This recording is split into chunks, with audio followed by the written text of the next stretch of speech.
Bret may have been the best there is, the best there was, and the best there ever will be, but there was only one true King of Harts. Owen Hart is arguably the single greatest professional wrestler to ever live. Don't get me wrong, Bret is my all-time favorite wrestler, and I would often argue he is the greatest wrestler ever. However, I think had Owen been given a few more years to truly hone his craft and gain a little bit more experience, he would have been far better than Bret. He already did better character work most of the time, and was pretty on par with Bret in terms of in-ring action, and was indeed a little bit more athletic than his older brother. It's a shame, though, that he was killed during an accident during his entrance at the Over the Ring pay-per-view in 1997.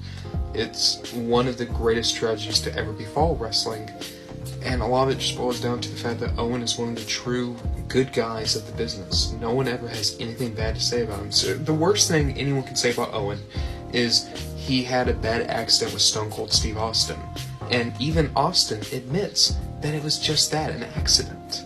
Compare that to so many of the other greats who are womanizers or drunks, drug addicts. They beat their spouses, beat their children. It's a shame that someone so good and so talented wasn't able to reap the rewards of having such a legacy. And it means that the figures that exist of Owen have a little bit more specialness to them. It's a grim reminder of what this industry we love and we collect can do to a person. From the WWF Bend-Ems line, this is Owen Hart, and one of the only figures ever made of Owen in his perhaps most iconic appearance as a member of the Hart Foundation.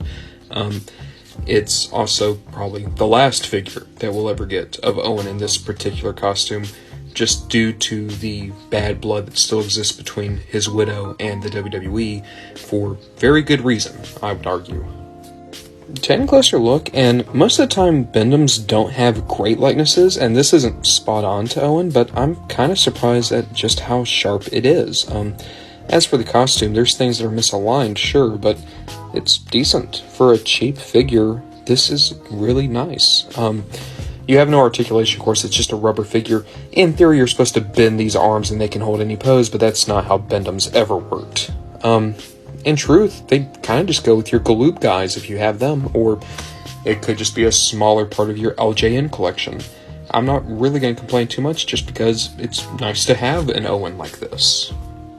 For fans of Owen Hart, there is good news in the toy industry because AEW has the rights to his likeness, and they're already producing 3 separate figures for him that are all going to be coming out within the next year. However, for his WWF run, this is still one of your only options.